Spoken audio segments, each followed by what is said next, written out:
I broke up with my girlfriend because she wanted to stay a virgin. Now she wants to get back together but had sex with someone else during our breakup.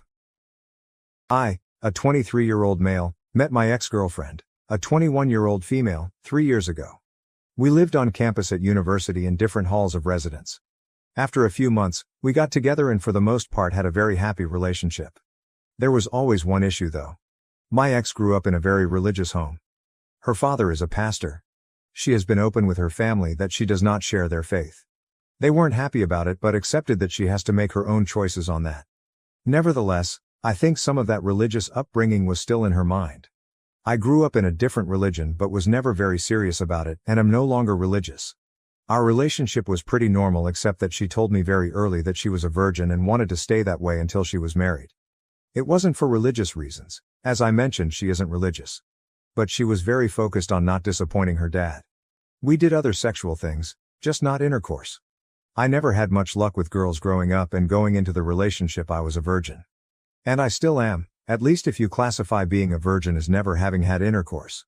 Anyway, I was becoming more resentful of the fact that everyone I know was having normal sexual relationships and we weren't. I couldn't understand why she didn't want to have a full sexual relationship, though of course I never pressured her about it.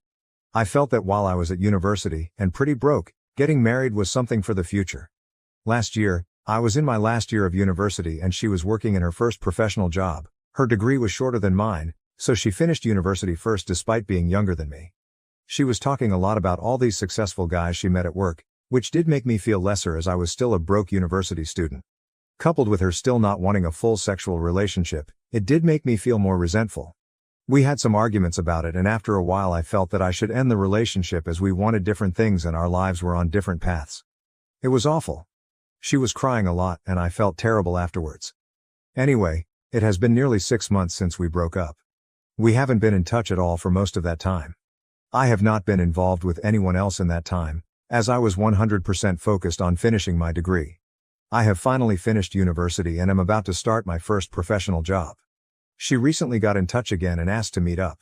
I was hesitant but decided we had so much good history that I should hear her out. She told me she's been missing me terribly these past 6 months. That she thinks she wants to get back together and is open to having a sexual relationship now. I asked her why now. What changed? And she looked uncomfortable.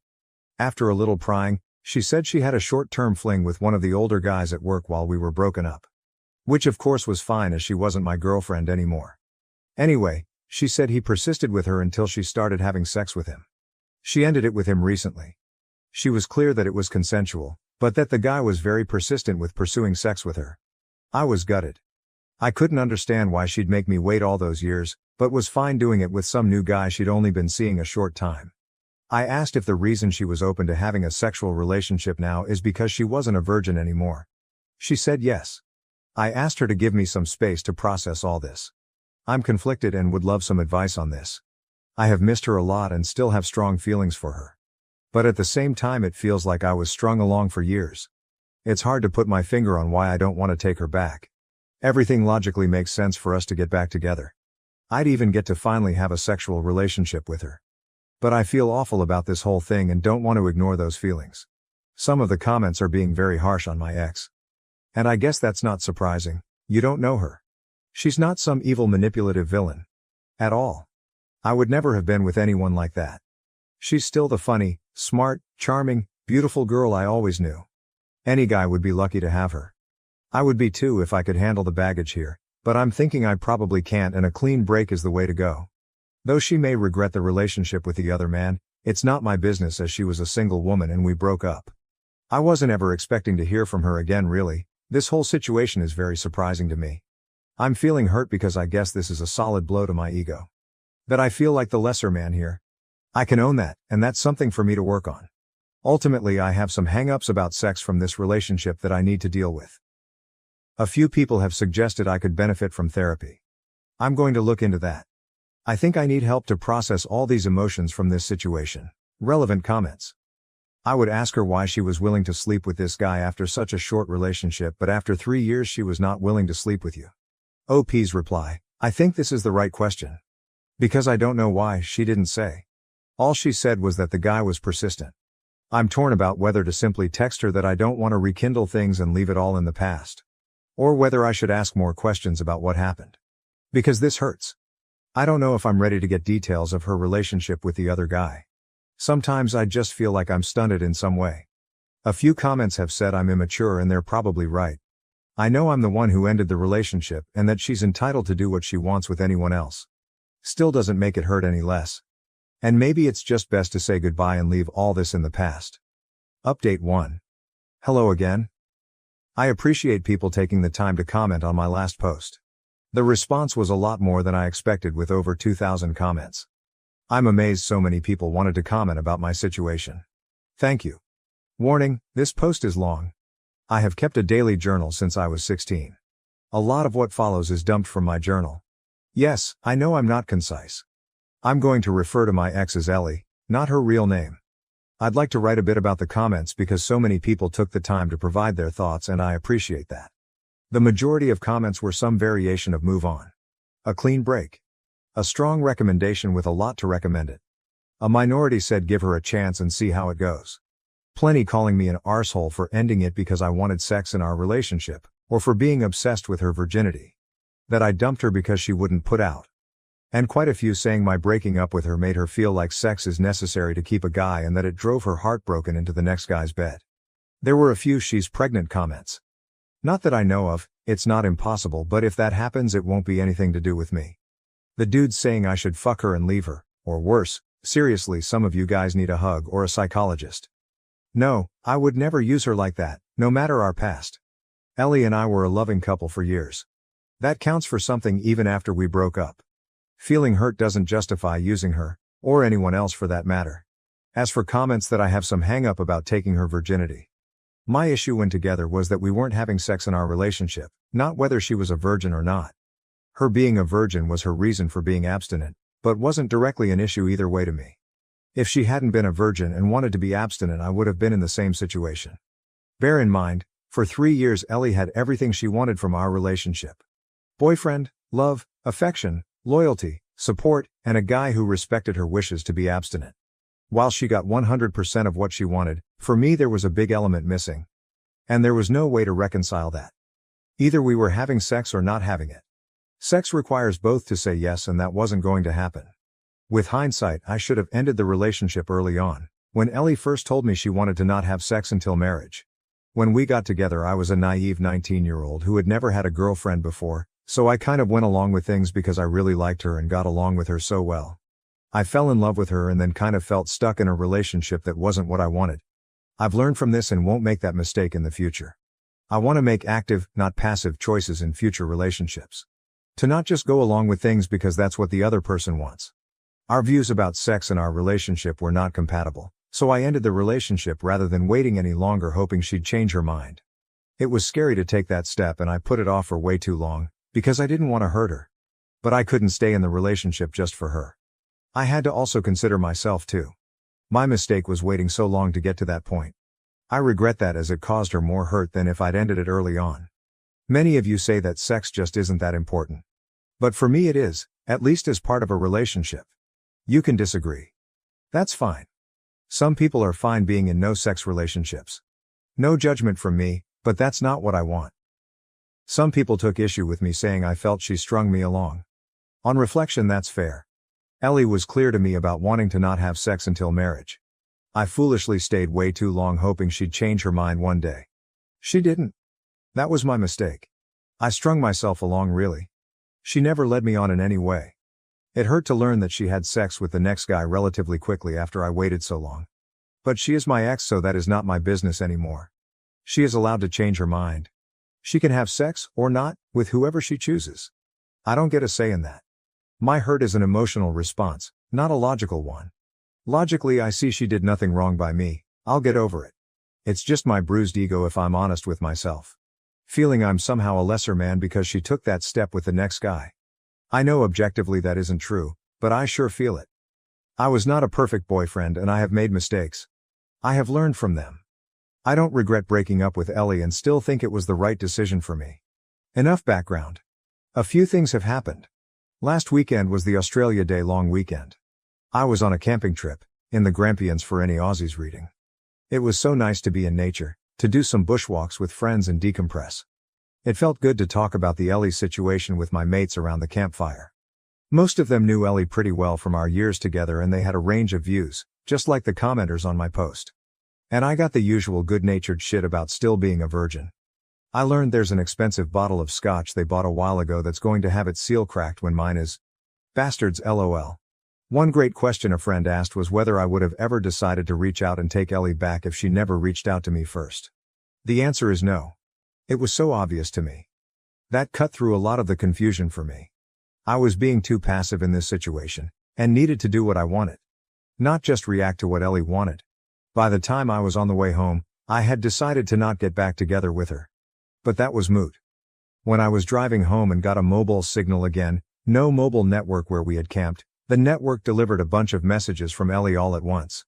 She said she was wrong to ask me to get back together and that she's back with Tim now. She also texted that the thing with Tim is more serious than she told me when she last met with me. She apologized for misleading me about her and Tim's relationship. If you remember, she called it a fling before. She asked if we could meet to talk about it. I was not happy, so I just texted back no. Not very mature of me, but I wasn't in the mood to hear more about all this. And I was surprised and pissed off that she lied to me. That seemed very out of character for her. She tried calling me, but I didn't want to answer. She sent another text saying, "Tim and I had a fight. I shouldn't have come to you. And finally, I'm sorry. When I got home I was an idiot and let my curiosity get the better of me." I looked up Tim online. His real given name is uncommon, so it wasn't hard to find. Found him on LinkedIn, which gave me his full name. Ellie is one of his connections and he works at the same firm, so I was confident it's him. He's a director at their firm, one level below partner. He also has pics on Insta. Lots of posts about his adventures around the world at various events and exotic places, as well as shots with an expensive-looking car. A few photos of him with Ellie with their arms around each other in Singapore in November. I guess that confirms it was serious. He wouldn't have public pics with her for a casual fling. All that just made me feel bad. No good comes from comparing myself to my ex-successful boyfriend. Ellie is not my girlfriend and I'm not in competition with Tim. So I won't do that again. My ego's bruised enough already. I have been living a very frugal life my whole time at university, aka poor as fuck, so I know I can feel inferior when I see people with wealth. That's another problem for me, problem to sort out. Anyway, all that was on Sunday evening. On Tuesday evening, Ellie knocked at my door. She said that she knew I didn't want to talk to her, but she felt bad about everything and hoped I would let her explain herself, clear the air, then I'd never see her again if that's what I wanted. I let her in. I was not happy with recent events but figured I might at least get a clearer idea of what's going on. It was a long, heavy conversation over 4 hours, but here's the gist as I remember it. When we broke up she was devastated. She said it took a couple of months before she started to feel a bit better. She missed me constantly and wanted to see me the whole time, but when I ended it we agreed to keep apart and heal. In September, she met Tim at work. He manages a different team, she doesn't work for him. She said he was very charming and attractive and showed almost immediate interest in her. They got to know each other and he asked her out. She was worried it was a rebound but felt so much better getting his attention that she went along with it. After dating for a while she developed feelings for him and that later led to a sexual relationship. It wasn't a fling and she dated him for a while beforehand. I asked about whether he had pressured her into sex, last time said he was very persistent. She said she was trying to not upset me. She thought if she gave the impression she was reluctant to have sex with Tim that I wouldn't think as badly of her.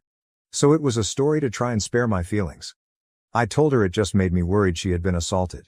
She looked shocked at that and said no way, she was actually the one who initiated their sexual relationship. I said although I don't like that she lied to me, I can understand why. I don't think she did anything wrong changing her mind about abstinence. Yes, I was hurt when she told me she was having sex, but I have no right to judge her for anything. She's a single adult and it's her life. I don't think badly of her. She burst into tears and said something like, "I thought you must hate me now." I assured her that I didn't. She said she was sad it didn't work for us, but that she never would have dropped her virginity commitment if we had not broken up.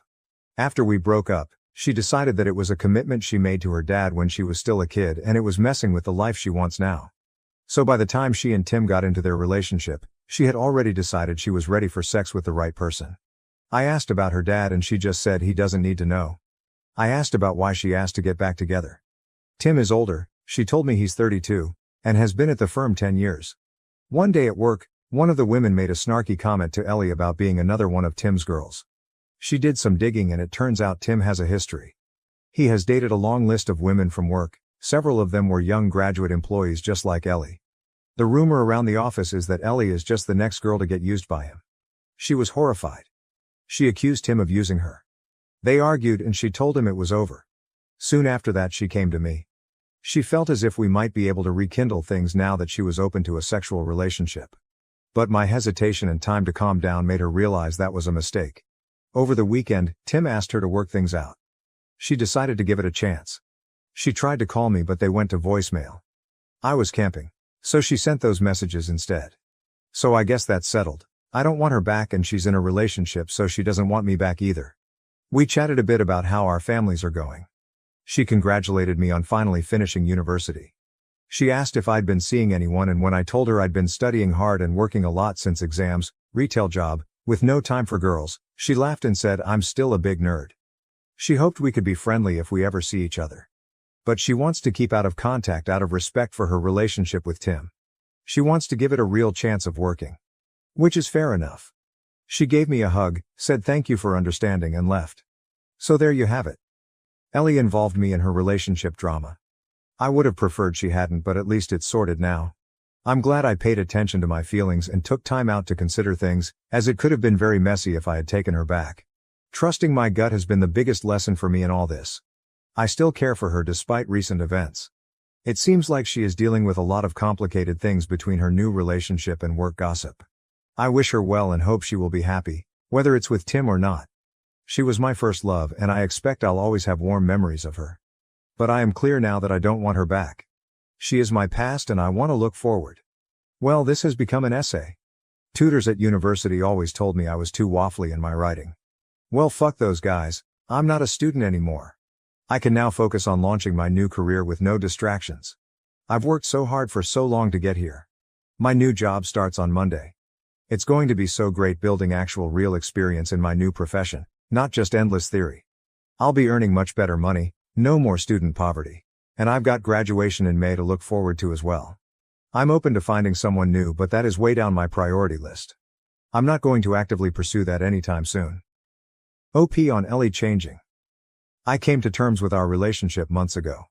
When she came back to me, it stirred up some old feelings, because we'd been a couple so long.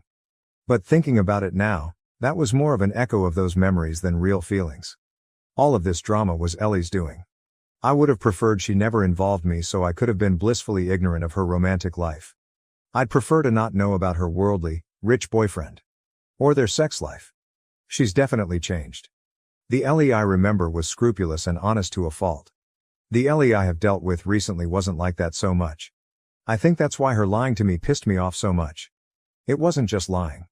It was how out of character it seemed. But people change. She's in the business world now, and people there live by different standards to the religious family she grew up in. Anyway, I have cut myself out of her life. So anything that happens with her is hers to deal with. If she comes back to me, I'll remind her we agreed to stay apart and leave it there. I am not looking for another relationship right now. So no Tinder for me. And no, I am not looking for casual sex either. I'm a virgin, but I want a meaningful connection, not just sex. As I said in the post, I'm open to something if the right woman came along. But I'm not actively seeking it. That might change after a while, but right now I want to keep focused on my new career. OP on having closure. A lot of the comments here act like that final meeting was all for her benefit. Sure, she got some kind of relief or closure out of it, but it was also good for me. Seeing who she is becoming just made is 100% no doubt in my mind that we wouldn't ever make sense. She has changed a lot in the last year, starting when we were still together and she had started her job. Random phrases like, work hard, play hard, being generally less kind and more dismissive of others. Clearly she was being influenced by those around her, but it was her choice to take on those behaviors. I love the old Ellie, but I'm not sure I even like the current one much. Anyway, I didn't feel like she intruded. I felt like I got a nice neat ending to the whole thing and can get on with my life with a clear conscience. But we're clear now that it's over forever and I have her promise that she will stay out of contact. If she ever does try to come back I can remind her of her own promise and close the door. Update 2. If you recall from my previous posts, my ex Ellie and I mutually agreed to be no contact after some drama on her part. At the urging of Redditors, I also blocked her to help maintain no contact. I've been working since February as a graduate engineer and it's been everything I hoped it would be. I'm meeting amazing smart people, learning so much every day, and am finally earning a salary after years of being a broke student. Having a little money in the bank and being able to afford to do things like eating out is such a nice change. When I finished university in November, I moved in with my brother temporarily. He'd just broken up with his ex and needed help with his rent. That's where I was living when Ellie last came to see me. He found a new housemate, and since his place was on the wrong side of the CBD for my job, I moved into a shared house in the southeast of Melbourne. The place is a bit run down, but the rent is reasonable, by insane Melbourne standards, and there are lots of pubs, bars and restaurants nearby. The location and my housemates have been great. I'm seeing someone. I'll call her Olivia, not her real name. She's the sister of one of my housemates. We met when my housemates and I had a BBQ and she dropped by. We got talking and were still talking hours later until everyone else had left. Her brother told us to STFU so he could get some sleep, haha. I asked her out that week and we've been close since. My housemate, her brother, has been making fun of us ever since, including more than a few crude jokes when she stays over. We agreed to be exclusive 6 weeks ago, so it's still quite new. She's so cool, and smart, and gorgeous. The chemistry was instant and intense from the moment we met. We just clicked so well. It's such a great time when we're together. Olivia is an accountant at a big firm. One of Olivia's workmates was having a party last month. She asked me to come to meet some of her work friends. We went inside and Olivia introduced me to the woman who hosted the party, her workmate Jess. There would have been maybe 40, 50 people there. I didn't know anyone but Olivia. At one point I offered to grab more drinks. The kitchen was in a separate room. As I was getting them, a guy asked me to pass him a beer from the fridge. I introduced myself and he said, "Hi, I'm Tim." We chatted a couple of minutes about our jobs and how we know Jess, then I just said nice to meet you and returned to the group. I didn't recognize his face as I'd never met him before, but it was definitely Ellie's Tim, his job and firm lineup. And he looked in his 30s, a bit older than most people at the party. Neither of us mentioned Ellie when we were talking. Later on I asked Jess how she knew Tim. She said she used to work at the same firm as Tim, also where Ellie works, but she moved to another employer, where Olivia works. Despite living in a city of 5 million, it's still a small world. On the tram ride home I must have been quiet because Olivia asked what was on my mind. I said that the Tim guy at the party was, or maybe still is, my ex's boyfriend. I said I didn't think he knew who I was, or if he did he didn't say anything. That prompted me to share some history about me and Ellie. Olivia was wide-eyed and said, "You never told me you were a virgin." Then she laughed and said, "Well, we took care of that." She asked if I had any feelings for Ellie and I truthfully said no. I dealt with all that months ago. More recently, there was a formal charity dinner that Olivia was asked to support. Her employer was a sponsor of the event. She was keen to show me off. We were at a table with a bunch of her work colleagues. Nice people. One of her work friends was so excited to meet me, and Olivia can't stop talking about you. That made me feel really good. After dinner a few of us were chatting and I got a tap on the shoulder. I turned around and to my surprise it was Ellie. Tim was with her. It was so weird to see her again. Tim said he remembered meeting me at that party but never made the connection to Ellie until just now. She must have told him about me. Ellie looked very different. She had lost a lot of weight and was very slim. The tight red dress she was wearing made that obvious. Her dad would not approve. Not that she was ever overweight, but I'd never seen her that thin before. She was immaculately made up with what looked to my ignorant eye like expensive jewelry. She'd changed her hair too, now blonde instead of her natural auburn. She looked like a sleek rich girl, not the poor pastor's daughter I remember. Don't get me wrong, she looked amazing, but she looked like a different person. I know it was a formal event so we were all dressed nicely, but this was a major transformation. Despite her glam looks, when I saw her I didn't feel anything for her. Just nothing. Ellie said she was so glad to see me and she had some news, holding out her hand to show a diamond engagement ring. I know nothing about diamonds but it looked pretty big and expensive to me. I offered my congratulations to them both. Just then Olivia walked back over. I introduced her to Ellie and Tim. Olivia put her arm around me and Ellie's smile seemed to kind of freeze. I didn't really know what else to say, so I just said nice to see you again and wished them all the best for the wedding. Tim walked off and Ellie just sort of stood there a moment. It was awkward. Later on as we were leaving, Ellie was staring at us as we walked out. Olivia said later that, "I think she still has a thing for you." I said it doesn't matter. Anyway, cut to a few days ago. My brother messaged me saying Ellie stopped by looking for me. Yes, Reddit, you were right. He knew to not share my new address with her, so all he said was I'd moved out. Next day I received an email from an address I hadn't seen before. It was Ellie. No acknowledgement that she was breaking our agreement to be no contact. No mention she stopped by my old place. It said, "It was so great to see you again. I've missed you," and, "That girl you were with is pretty, how serious is it?" And telling me she and Tim have big plans for their wedding next year and she hopes I can come. I was annoyed because she is trying to make her life my business. Again. Despite promising no contact. Even going to the trouble to make a new email address to get around me blocking her. I showed Olivia the email and she rolled her eyes and asked me to think about why my ex would send me that. Why indeed? Olivia is great at cutting through bullshit and reads people way better than I do. Ellie can't have me back. I'm in a relationship now, plus she's engaged, and it's not like I would go to their wedding. Who goes to their ex's wedding? It wouldn't be right. I don't know why she's trying to contact me, but I can guess that she wants to use me for emotional support again. Or maybe things are rocky with Tim, who knows? Whatever she wants, it's not happening. She has family and friends, she can talk to them. I deleted the email and blocked the address without replying. Ellie promised she'd keep out of contact and just couldn't help herself. I still intend to keep my word of no contact, even if she doesn't. I've also set up a filter to send any email containing her name to the bin. Olivia and I had a talk after that. I asked if she was concerned about the Ellie thing, but she said no, she's not worried, she didn't get serial killer vibes from Ellie. I'm glad none of this has put her off me. So nothing too dramatic, but it does prove you guys were right. Ellie couldn't not contact me despite promising to do so. I was able to sidestep her much more easily than last time. Ultimately, this is a good news story. Life is so great right now. I've got a cool new girlfriend, a fun place to live and a new career I love. It has been easy to leave Ellie behind. Thank you for watching. If you haven't subscribed yet, please do so and hit the notification bell to stay updated with more shocking real-life stories happening around you. I faced police calls due to a classmate's misunderstanding about my bruises. Now, she must change classes and face the consequences. I, 19, am in a nursing program. We do a lot of physical exams on each other to practice, which involves wearing shorts and tanks. It's important to mention that I am permanently blind in one eye. I'm constantly running into walls, doors, railings, plants, people, animals, everything. As you can guess, I'm covered in bruises 90% of the time, on my blind side. In the course one day we were talking about signs of abuse and the teacher said constant bruising.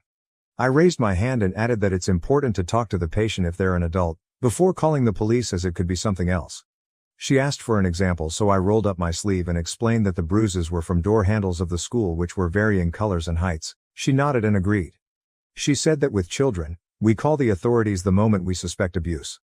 With adults, we first attempt to talk to them, and if their reason seems valid, we don't call. The lessons continued, and about a week later, the cops showed up at my door. They told me they had received a report that I was being physically abused and always covered in bruises. I explained my disability to them.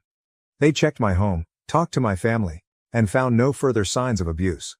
When I asked questions, they told me they got my address from the university because they take abuse seriously here. When they talked to the university about me, the university was very concerned and just wanted to help me. After the police left, I talked to some people at the university, including a psychologist, just so they could be sure I had no mental signs of abuse. Then life went on. Well, I was still coming in bruises every day, and one of my classmates came up to me. She told me our classmate Kay was telling people she was thinking about calling the police again because I'm still covered in bruises. I got my classmate's report written down, alongside a few others, and waited. Sure enough, police showed up again. Same song and dance, but this time I told the university that Kay was using the police to harass me and I wanted something done about it. The university decided the best course of action was to move her from my labs to the other ones so she couldn't see whether I was bruised or not. She's now told me I'm an asshole and that she was just trying to help me and I didn't need to mess up her whole university schedule. Relevant comments. Deleted user. She really didn't learn the lesson the class was taught, did she? A lesson she needs to understand if she's going to work in this job. If she'd done what the teacher taught, talk to the adult, then none of this would have happened. She brought this on herself. Comment 1. She was harassing you by carrying on calling the police. Once can definitely be out of concern, but after everything was checked out and you were safe, she decided to continue, so it's totally on her. OP, I was fine with the once it's okay, people make mistakes, but after the second time I wanted to make sure it'd stop. Comment 2, I'm not blind in either eye and I'm also always bruised. My legs and sides always have a big purple knot somewhere. It's a daily occurrence. Multiple doctors have said it's not a medical issue. I just have terrible spatial awareness for where my body is. I run into door handles, my work desk, and counters. I get my clothes caught on stuff all the time. It's entirely my own lack of attention and clumsiness. Comment 3, Kay knew about your disability and literally learned in class about talking with the patient before reporting. Additionally, Kay could be a serious danger to her patients if she did this with a DV case. The abuser may escalate when confronted by police, which can create a dangerous and potentially deadly situation. Comment 4, Kay found out the consequences of 1. Not believing you, and 2. Not minding her own business. She needs to learn to rein that in, or she's not going to keep a job as a nurse with assumption-making skills like that. Comment 5, genuine question. How do you get bruised almost every day? Do you have low sight in your other eye as well? Do you wear eyeglasses? I'm blind in one eye as well, by birth. I'm short-sighted, but I rarely get bruised running into things. I usually sprain my ankle due to not noticing unlevel ground or hit my toe on the wall corners due to blind spots once or twice a year. But the peripheral vision and the angle at which I turn my head to keep my eye at center is more than enough to not bump into things so frequently. OP, I'm nearsighted in the other eye. Stuff on my left side is just impossible to see. Glasses get in the way of some of my peripheral vision. Keeping my head turned too long causes stiffness in my neck and I have to be able to turn my head fast and quick. As I said, well, I get bruised a lot. It doesn't interfere with my job. It's something I've grown up with. And I bruise easily. I don't bump into anything at home. But in the outside world I do. Comment 6, I ask this as a nurse, and I mean no disrespect, but are you sure that nursing is the best field for you given that impairment?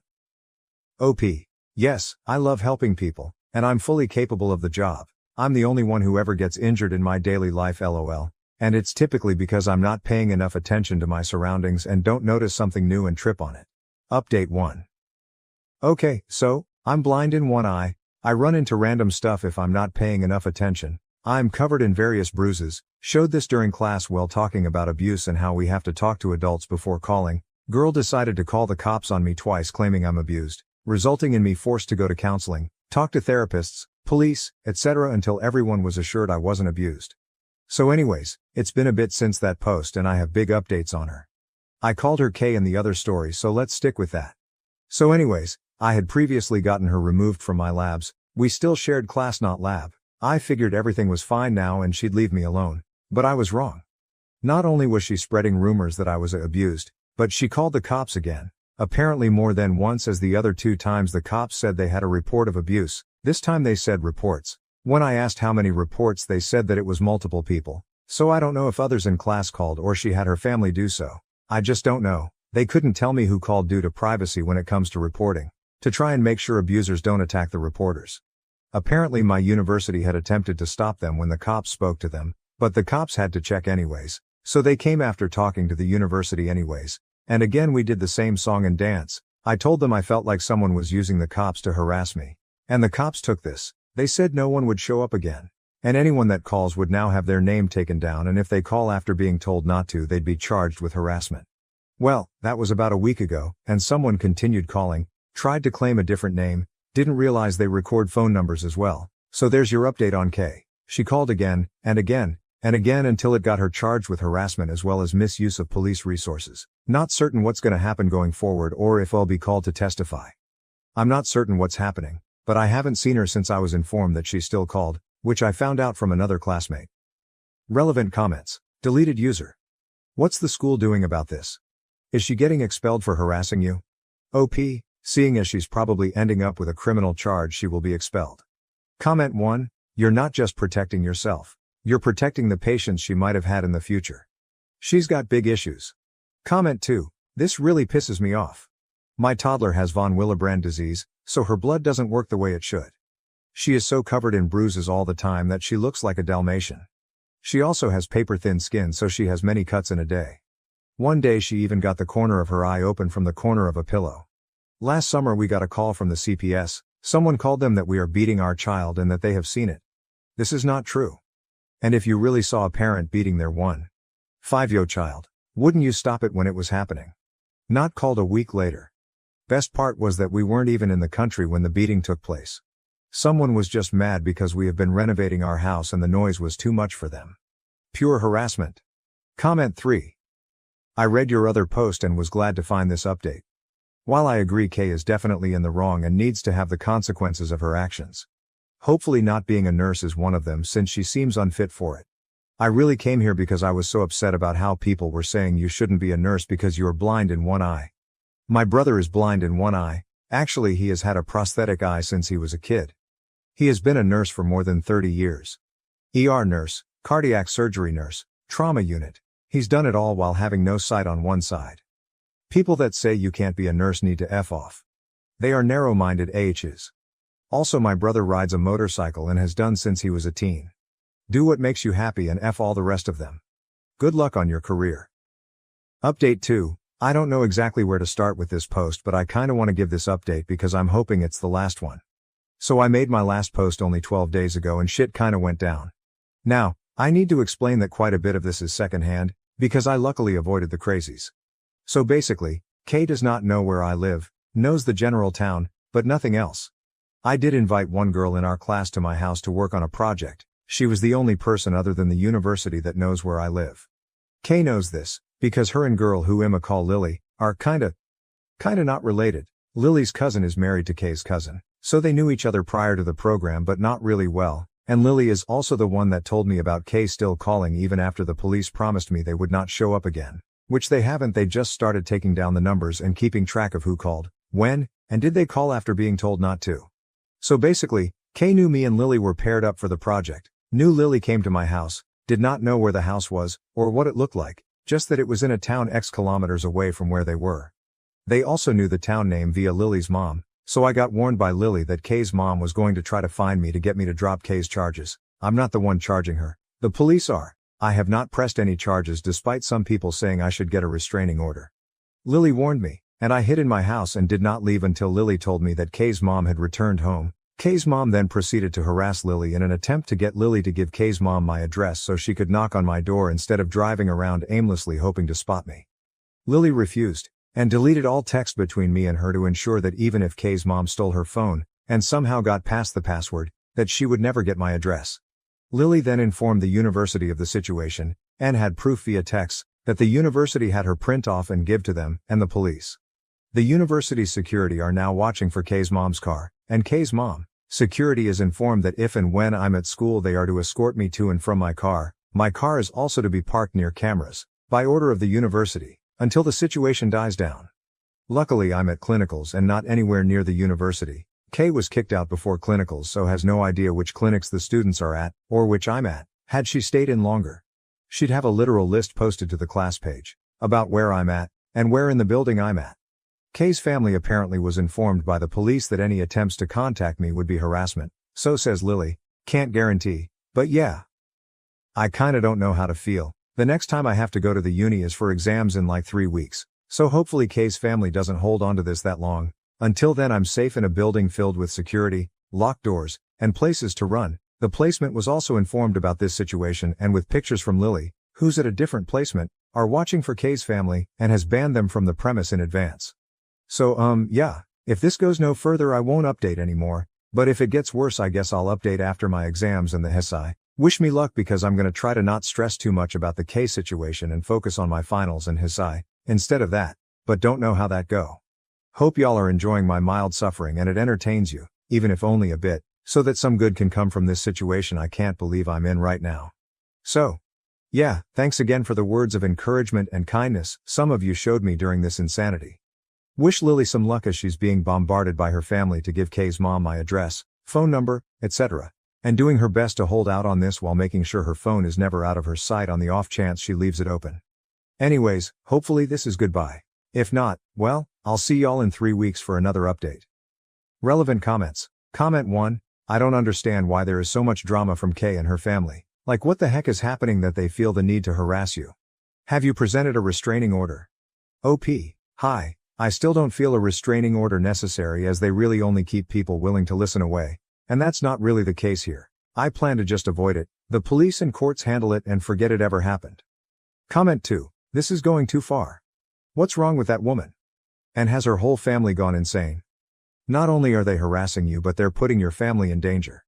She's basically accusing them of abuse. It could damage their reputation but also put their job on the line depending on their fields. It's good that they are providing you with security, but it's still not enough. Lily won't possibly be able to warn you every time that woman goes out of her house. In case she eventually finds your house and comes to threaten you, you should probably get cameras for your door to record everything. When you say she was kicked out, do you mean the school? Because I really hope your university realized how unhinged Kay's behavior has been and how unfit she is to start a career in this field. Not only does she lack common sense, but she's also acting in a deranged manner. Targeting someone like that is not acceptable, especially not under the fake pretense of trying to help. Had you really been a victim of abuse, you would have probably been even more traumatized by this situation. OP. Hi, so yes, my house has cameras already, and Kay has been removed from school due to pending charges, and should they fully go through, she will never come back. Her access to everything has been suspended and she's basically already expelled. They are just awaiting charges to go through before they actually push the expulsion through. Thank you for watching. If you haven't subscribed yet, please do so and hit the notification bell to stay updated with more shocking real-life stories happening around you. After refusing to babysit my stepsister's kids, my dad threatened to cut me off, leading to uncovered family secrets and strained ties. I'm Sophia, 28F, and I've been dealing with some family trouble recently. My parents split when I was 10, and it was not a good experience. My mother moved out, and I lived with my father for several years. It was only the two of us. We were close, and I assumed we told each other everything, but as I got older, I realized there were many things my father withheld from me. When I was 16, my father introduced me to Linda, 50F. They had been dating for a time without informing me. I was hurt that he kept this a secret, but I attempted to be supportive. A few months later, they married, and Linda moved in with her daughter, Emma, 25F. The transition was difficult. I went from being an only kid to suddenly having a stepsister. Emma and I never really clicked. She was lively and outgoing, whereas I was more reserved. We were courteous to one another, but we never became close friends or anything like that. At 18, I moved out for college, relieved to get some space from my new family. I focused on my academics and met new people. After graduating, I found a job in the same city and decided to stay. I'd go to see my father and Linda on holidays, but that was about it. Emma and I scarcely communicated, just exchanging birthday texts and attending family dinners when I was in town. Fast forward to today. Emma recently came to my city with her 27-year-old husband Jake, and their two children, Liam, 4M, and Ava, 2F. Jake accepted a new position at a technology startup, so they relocated here. Emma does not work. She is a stay-at-home mom. When they first moved, my father called and requested me to assist them settle in. I was not delighted about it, but I agreed. I took them around the city, helped them select a suitable neighborhood, and even helped with part of the relocation. I believed that was the end of it, but I was mistaken. Emma began visiting my flat every evening with her children about a week after they relocated. She would ask me to look after them for an hour or two while she went errands. I initially accepted because I wanted to be nice, but it soon became a daily occurrence. I worked from home as a graphic designer, and while I was finished with work by the time she took the kids off, I value my alone time in the evening. I utilize that time to relax, work on personal projects, or socialize with friends. The kids are okay, but I'm not really a kid person. I don't know how to keep children entertained, and being around them always makes me nervous.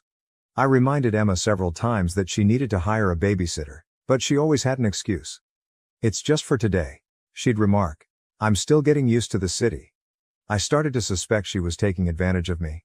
Last Friday, I had planned to go out with my pals.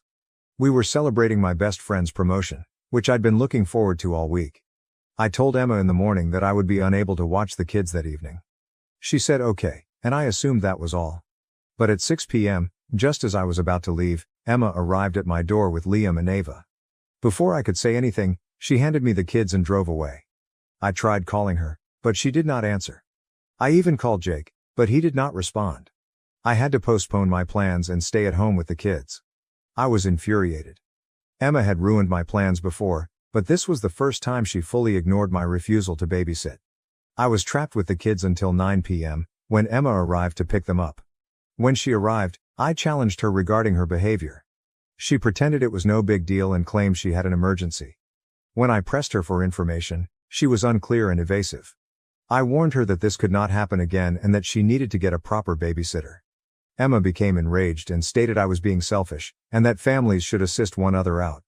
That is when I lost my temper. I told her that we were not truly relatives.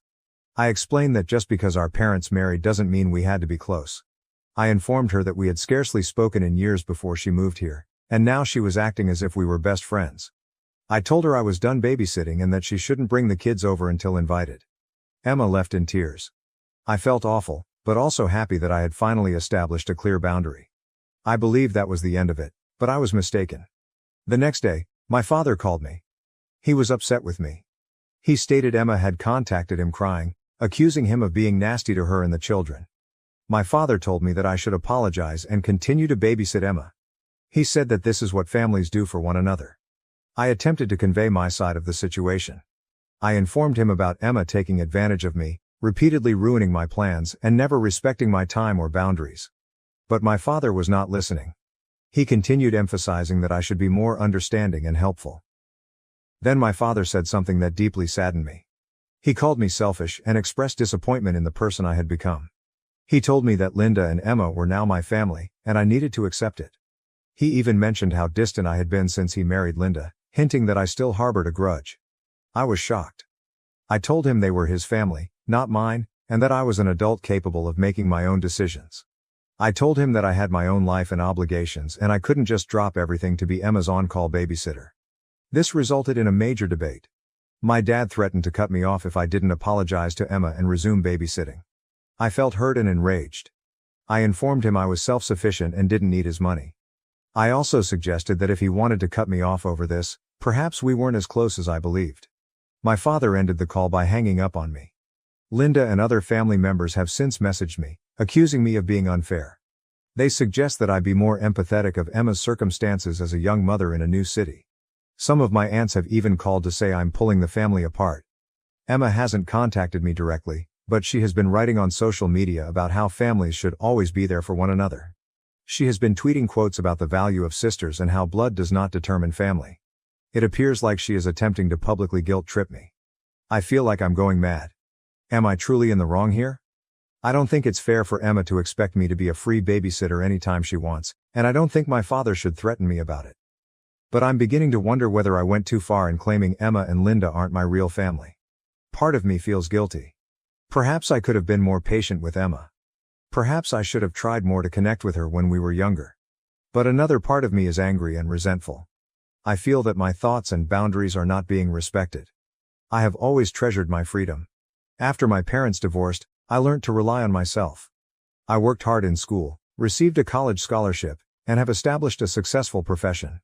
I'm not used to having people rely on me in this way, and I'm not sure I want the responsibility. At the same time, I can't stop thinking about Liam and Ava. They're innocent in all of this, and I genuinely care about them. I don't want kids to feel rejected or undesired, but I also don't think it's good for them to have an aunt who dislikes babysitting them. I tried discussing this with some of my friends, but they seem divided. Some believe I'm being overly harsh and should try to work things out with Emma. Others believe that I'm correct in setting boundaries and Emma is entitled. I do not know what to do. Should I apologize? Should I stand my ground? I feel like this thing has spiraled out of control, and I'm not sure how to fix it. I don't want to lose my relationship with my father. But neither do I want to be taken advantage of. This scenario has caused me to question a lot about my family and myself. Am I really as selfish as my father claims? Have I been harboring bitterness for his remarriage without realizing it?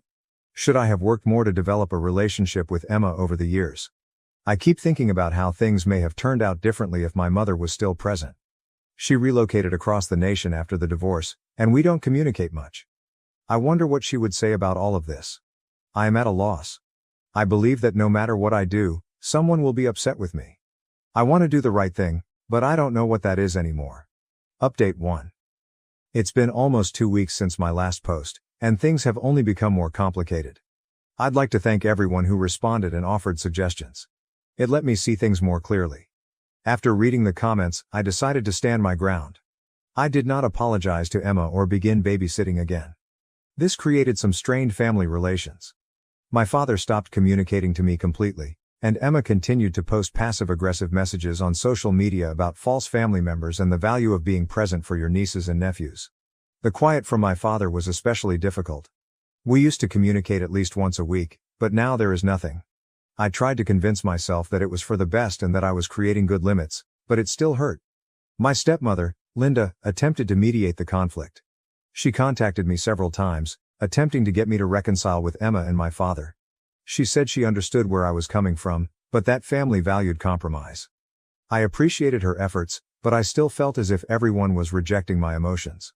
I immersed myself into my profession, taking on extra freelance projects to take my mind off the family problems. I also began going to the gym more frequently and took up a new hobby, painting.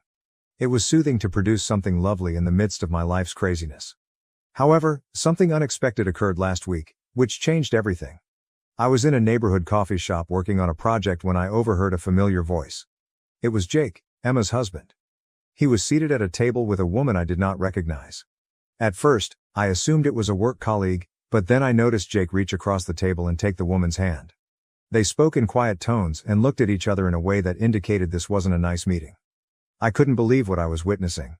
Jake was supposed to be at work, not having what appeared to be a love encounter with another woman. I sat there frozen, unsure what to do. Shall I confront him? Should I snap a photo as proof? In the end, I did not do either. I silently gathered my belongings and exited the coffee shop. I went home, my thoughts racing from what I'd just watched. I did not confront Jake. I wasn't sure whether I should tell Emma. Will she believe me? Our relationship was already fragile, and accusing her husband of adultery might only make matters worse.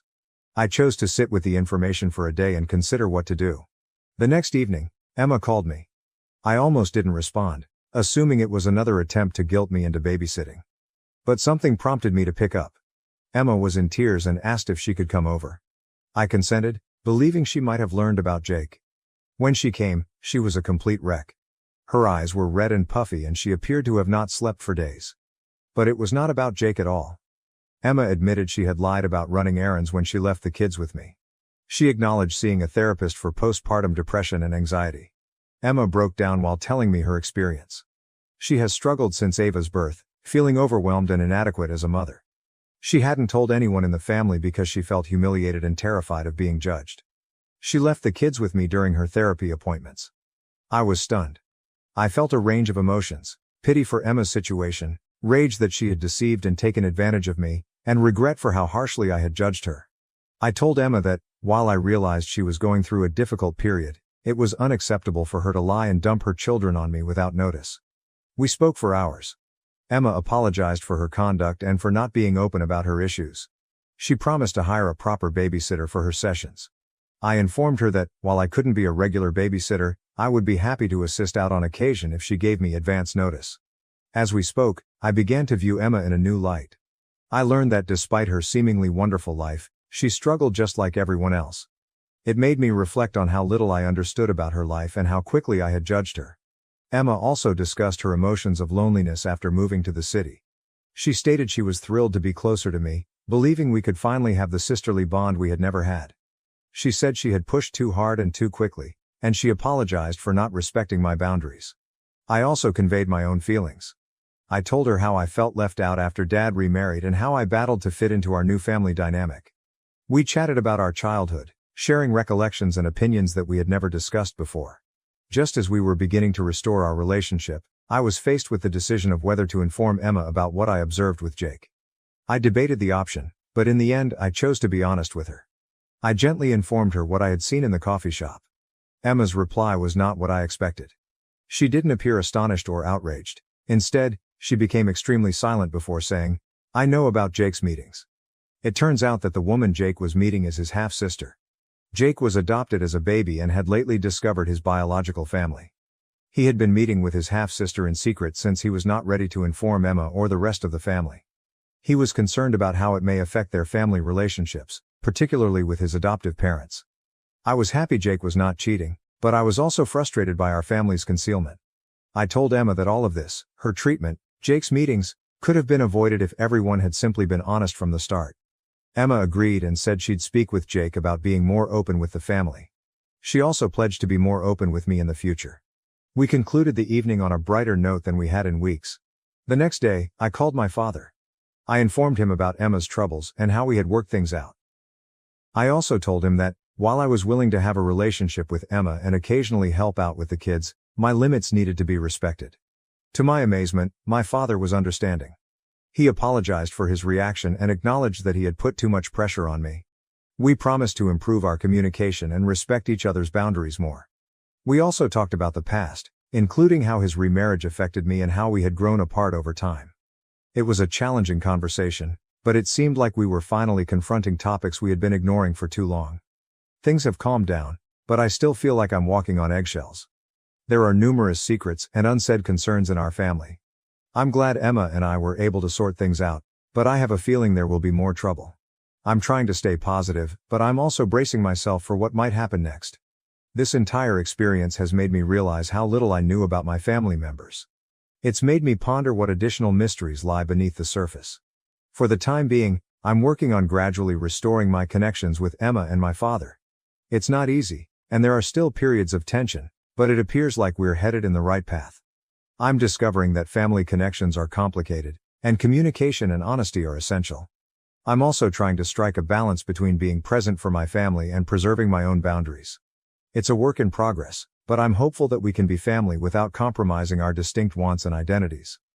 Update 2. It has been approximately a month since my last report, and I wish I could say that things have improved, but they have not. In reality, things have gotten a lot worse.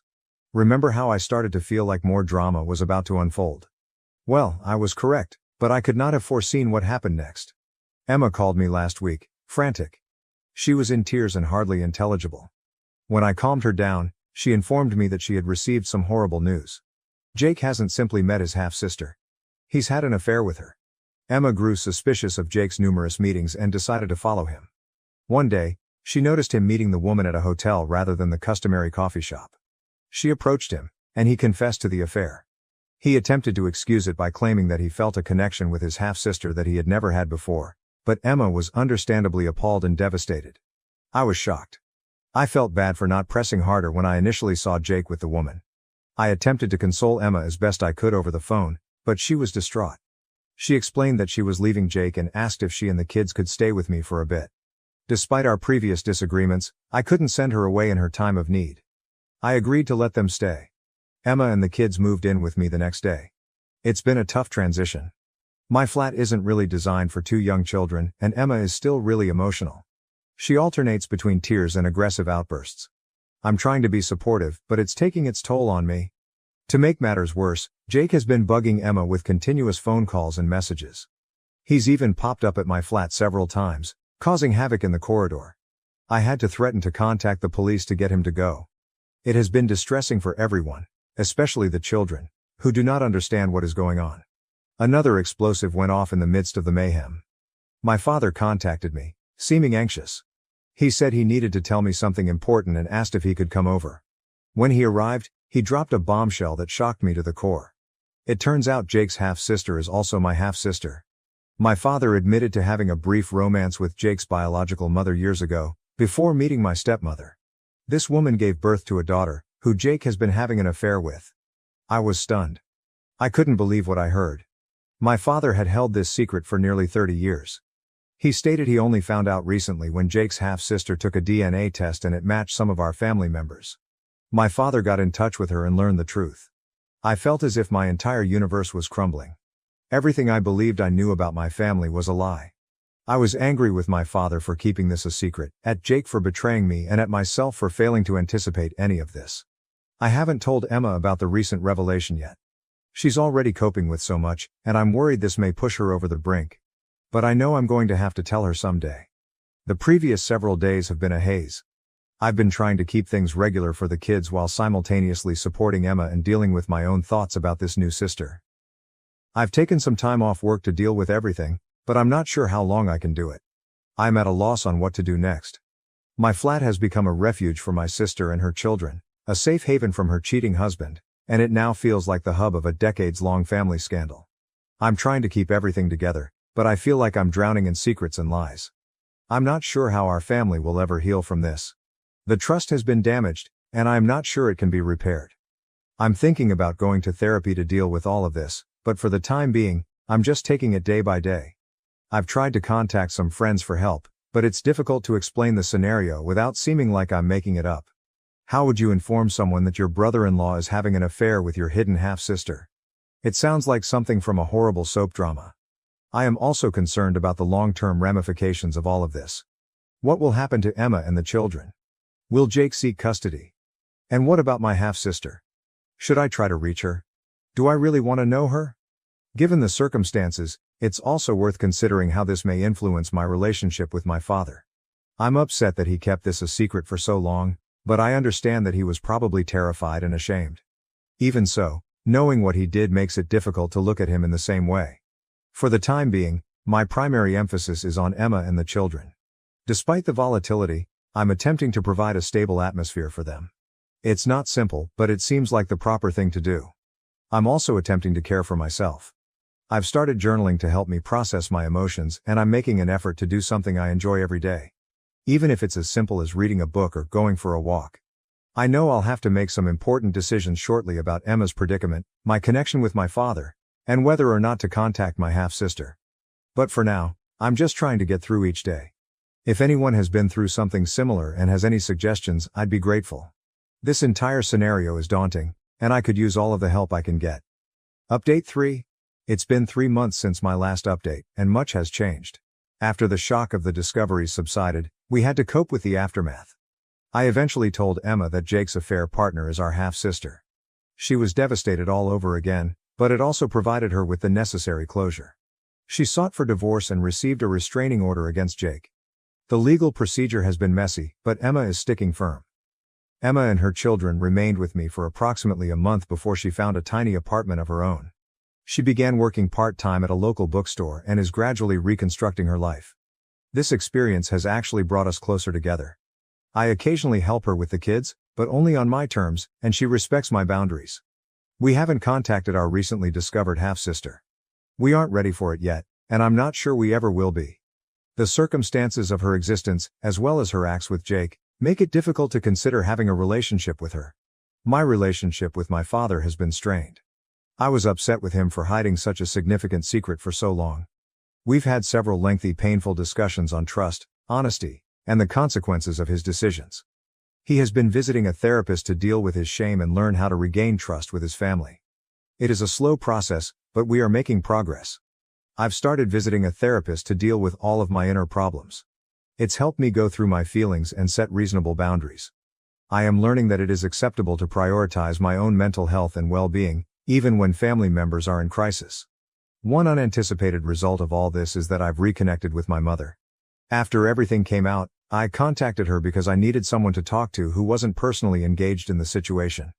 We've had some wonderful discussions and she's been a source of comfort throughout this. We're striving to restore our relationship and it's been great to have her back in my life. I've also made significant changes in my life. I decided to take a sabbatical and travel. I needed to go away from the family drama and rediscover myself. I'm writing this post from a modest cafe in Europe, where I've spent the last month. This distance has helped me gain perspective. I've come to learn that, while family is important, it is not everything. People who genuinely care about you will respect your boundaries and will not pressure you to sacrifice your ideals or well-being. I don't know what the future holds for my family. The lost trust will take a long time to recover, if at all. But right now, I'm focusing on myself, healing and growing. I'm learning to define family on my own terms and surround myself with people who bring happiness into my life. Emma and I communicate regularly. She's doing better now, focused on her children and her new career. The divorce proceedings are ongoing, but she's managing them with strength I didn't know she possessed. We are arranging a trip with the kids next summer, something to look forward to. Jake, as far as I know, has left the city. His affair with our half-sister ended horribly, and he's been attempting to reconcile with his adoptive family. I don't know all the specifics, and honestly, I don't want to. My father and I are progressively restoring our relationship. We talk once a week, and while things haven't returned to normal, they're improving. He's trying to be more open and honest, not just with me, but with everyone in the family. This entire event has taught me a great deal about resilience, forgiveness, and the value of honesty. It has also taught me that it is never too late to establish boundaries and prioritize your own well-being. Thank you to everyone who has followed my tale and offered advice along the way. Your support has meant more than you realize. If there's one thing I've taken away from this, it's that life may take you by surprise in unexpected ways. All we can do is strive to approach each day with honesty, courage, and self-respect. Thank you for watching. If you haven't subscribed yet, please do so and hit the notification bell to stay updated with more shocking real-life stories happening around you.